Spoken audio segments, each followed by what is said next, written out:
Baswedan Mohamad Iskandar membuat Partai Demokrat merasa dikhianati. Ketua Majelis Tinggi Partai Demokrat Susilo Bambang Yudhoyono sampai menuding ada dalang yang menggagalkan koalisi perubahan dan Agus Harimurti Yudhoyono sebagai cawapres Anies. SBY menyebut ada menteri yang bermanuver dengan sepengetahuan Pak Lurah. Untuk membahasnya, sudah ada Wakil Sekjen Partai Demokrat Agus Yofan Latukonsida, kemudian bergabung juga bersama kami Ketua DPP P3 Ahmad Baidowi, serta pengamat politik Adi Prayitno. Selamat sore semuanya, apa kabar?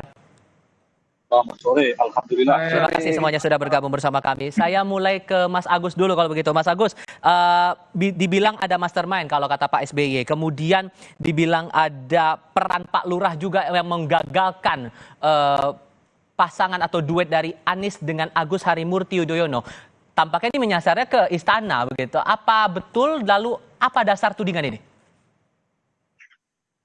Baik, terima kasih, selamat sore untuk semuanya. Mungkin saya sedikit mengulang saja beberapa poin yang disampaikan Pak SBY selaku Ketua Majelis Tinggi Partai kami tadi malam.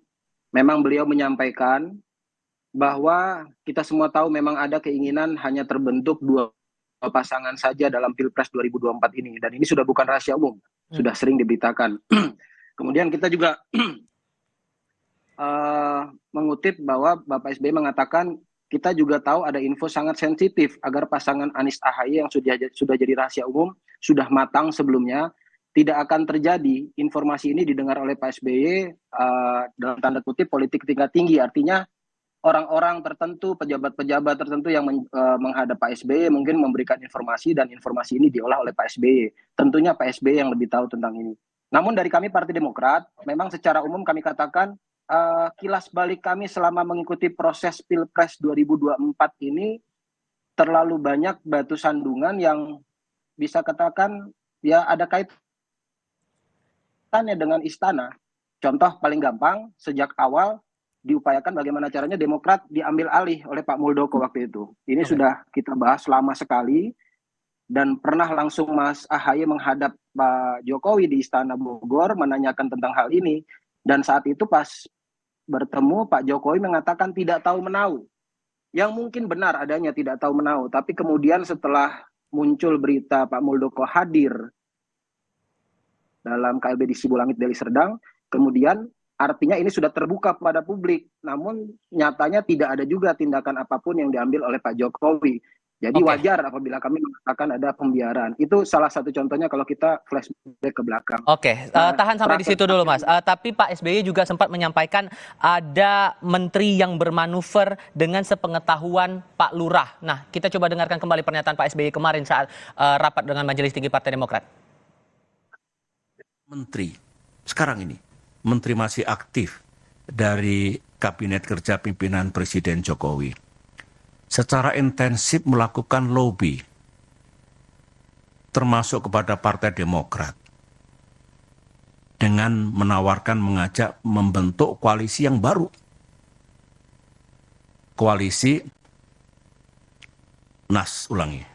Koalisi Demokrat, PKS dan P3. Yang bersangkutan mengatakan, yang disampaikan itu, inisiatif ini sudah sepengetahuan Pak Lurah. Kata-kata sang menteri. Disebut ada mastermind, kemudian ada sepengetahuan Pak Lurah, disebut juga ada menteri yang bermanuver di sini. Dari perspektif Anda, Mas Adi, ini menyasar ke siapa ya? Ya, saya kira sudah jelas. Yang disebut oleh SBY itu adalah Sandiaga Uno, Bapilunya P3, partainya Bang Ahmad Baidowi. Karena kan secara eksplisit sudah terang benderang bahwa Sandi itu kan memang mengajak Partai Demokrat dan PKS ya, karena kemungkinan poros perubahan itu bubar sebagai upaya untuk membentuk poros politik yang baru. Tapi itu kan justru bagus, ingin menyelamatkan Partai Demokrat dan PKS supaya tidak kehilangan muka di poros perubahan. Artinya itu masih memungkinkan soal bagaimana membangun solusi, bahkan satu wacana yang menurut saya cukup serius di mana Sandiaga Uno bisa berpasangan dengan AHY, andai ketiga partai ini bersepakat. Yang kemudian mengintervensi dan kemudian misalnya ada mastermind supaya AHY dan Anies itu gagal, bagi saya bukan dalam konteks yang dituduhkan oleh Pak SBY ya, bahwa yang mengganggu ini misalnya adalah Sandiaga Uno. Bukan. Justru yang ingin ditegaskan sebenarnya oleh kita semua, yang sebenarnya menggagalkan cawapres AHY untuk mendampingi Anies itu adalah Surya Paloh dan Anies Baswedan, bukan yang lain. Jadi ada dua konteks yang berbeda. Hmm. Satu sisi memang harus dikatakan, yang nolak AHY itu kan Anies, yang nolak AHY itu Nasdem. Bukan ada kaitannya dengan menteri yang dianggap berdansa dan bermanuver direstui oleh Pak Lurah. Bahkan Sudirman Said mengatakan alasan tidak memilih AHY itu karena dianggap karbitan, Hmm. cuman mantan kopral, tidak macam-macam lah ceritanya. Ya. Bukan karena ada intervensi yang lain. Makanya di berbagai kesempatan saya selalu mengatakan poros perubahan ini bukan dijegal, tapi menjegalkan diri satu sama yang lain. Oke. Saya kira teman-teman Partai Demokrat juga paham bahwa AHY sejak awal memang ditolak oleh Surya Paloh dan Nasdem untuk menjadi bagian dari Baik. wakilnya. Nah, yang kemudian dikait-kaitkan itu adalah ketika Demokrat, ketika PKS ini agak sedikit galau, karena Anies itu sangat mungkin berpasangan dengan Muhaimin Iskandar, kedua partai ini kan dispekulasikan apa langkah politiknya. Ya. Disitulah kemudian muncul Sandiaga Uno sebagai politisi P3 Baik. mencoba untuk membangun opini soal kemungkinan terbentuknya poros yang keempat, P3, Demokrat, dan PKS. Kalau ketiga partai itu bersepakat, saya kira ini justru jalan yang bagus bagi Partai Demokrat supaya setelah tidak dipilih oleh Anies minimal bisa bertandingan dengan Sandiaga Uno untuk bisa bertanding di 2024. Menurut Mas Adi itu sasarannya ke Mas Sandi nih, Mas Awi. Perspektifnya gimana? Cukup masuk akal tidak? Ya, soal siapanya kan tanya Pak SBY. Mas Adi kan menduga-duga melihat fenomena politik yang ada. Dan itu ya sah-sah saja. Sebelum mendaftar ke KPU, ya boleh orang melakukan lobby-lobby politik. Cuman yang perlu saya garis bawah, ini kan seperti ini. Ada apa? Istilahnya saya yang gagal, yang disalahkan Mas Adi. Itu kan nggak fair. Gitu. Itu yang nggak fair. Apalagi tadi disampaikan bahwa ada menteri. Tapi Pak SBY nyebut Menteri Kabinet Kerja. Kabinet Kerja itu 2014-2019. Yang sekarang itu kabinet bisa maju.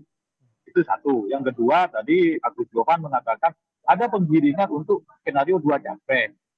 Nyatanya kan tidak. Disampaikan Pak SBY ada upaya untuk menggiring poros baru. Kalau ada poros baru kan berarti kan bukan 2 pasangan capres.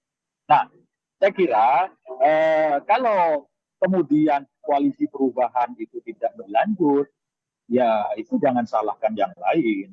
Berarti komitmen politiknya tidak tuntas. Apalagi ini temannya Mas Jovan juga semalam konferensi siapa Iftitah Sulaiman atau siapa itu menyebutkan bahwa nama Caimin sudah muncul sejak Desember 2022.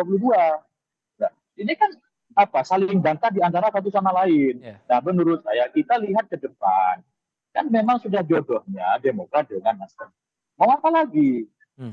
Sebelum memang memungkinkan untuk berubah masih mungkin. Tapi kan kalau sudah deklarasi, kemungkinan untuk berubah lagi pasangan Anies Muhaimin itu agak sulit. Kan sudah dideklarasikan tadi di Surabaya. Nah, ayo ke depan, siapapun capresnya, siapapun pasangannya, kita lihat ke depan, kompetisi secara sehat. Baik. Jangan sampai nanti kelemahan-kelemahan diri kita itu dibebankan kepada orang lain. Baik. Itu tidak fair. Oke. Dan terjadinya Anies Muhaimin dan bubarnya koalisi perubahan tidak kiamat kalau secara politik. Baik. Masih banyak alternatif-alternatif yang bisa dilakukan. Oke. Nah, kalau begitu Mas Agus, ini kan sudah deklarasi nih. Pak Anies deklarasi berpasangan dengan Muhaimin Iskandar. Maka langkah Demokrat berikutnya bakal gimana kemudian? Sudah punya arah koalisi bakal berlabuh kemana? Mas Agus. Iya. Kalau kita bicara arah koalisi ke depan, ya yang pasti dalam ADRT kami mengatur itu wewenangnya ada di Majelis Tinggi Partai. Dalam hal ini ketuanya Pak SBY, wakilnya Mas AHY langsung. Jadi memang seperti yang kami katakan dalam beberapa talk show juga dengan media-media lain, biarkanlah ini 2-3 hari ke depan menjadi masa idah dulu untuk kami mengamati situasi politik ke depan, baru bisa menentukan langkah. Memang kalau kita lihat kenyataan di lapangan, ya saat ini capres dari 3 capres itu yang ada tersisa hanya koalisinya Pak Ganjar dengan koalisi Pak Prabowo. Tapi tadi juga dari awal sudah dibahas, tidak menutup kemungkinan kalau ada koalisi baru, poros koalisi baru, misalnya Demokrat, PKS, P3. Tapi kenyataannya sampai hari ini PKS mengatakan dia masih mendukung Anies, masih ada dalam koalisi perubahan. Artinya poros baru ini pun masih blur masa depannya. Jadi di antara 2 pilihan, apakah koalisi Ganjar dan koalisi Prabowo, ya kita lihat ke depannya. karena masih ada waktu 1,5 bulan, hampir 2 bulan ke depan. Saya yakin masih banyak yang bisa terjadi dan politik ini masih mengalir. Oke, kalau menurut Anda Mas Adi dengan ada ide Demokrat, PKS, P3 membentuk koalisi baru lagi, ini memungkinkan atau tidak? Atau mungkin ada peluang lain yang bisa dipakai oleh Partai Demokrat? Ya sebenarnya wacana soal poros baru ini kan tidak terlepas dari insoliditas partai-partai pendukungnya Anies Baswedan ya. Saya justru melihat ini kan bangunan-bangunan narasi yang berkembang entah siapa yang bicara. Kalau saya mendengar statementnya Sandi, justru ingin merangkul PKS dan Demokrat itu untuk menjadi bagian dari koalisinya pendukung Ganjar Pranowo, Mas. Karena kalau dilihat kecenderungan rata-rata, membentuk poros politik baru ini kan kemungkinannya agak rumit ya. Pertama, P3 itu selalu menyatakan tegak lurus istiqomah secara politik untuk bersama dengan PDIP mengusung Ganjar Pranowo sebagai capres, sekalipun misalnya P3 itu tidak mendapatkan posisi capres. Itu fix loh sampai saat ini. Kemudian kita juga misalnya mendengar seringkali bahwa Sandi misalnya ingin mendekati Demokrat dan PKS untuk menjadi bagian dari koalisinya pendukung Ganjar Pranowo. Bukan ada upaya-upaya untuk membentuk poros politik yang baru. Sambil lalu kemudian muncullah narasi bahwa Sandi duet dengan AHY dan seterusnya. Kenapa saya sebut rumit? Karena PKS kakinya juga ada di perubahan gitu ya. Sekalipun hari ini tidak hadir dalam deklarasi duet antara Anies Baswedan dan Caimin.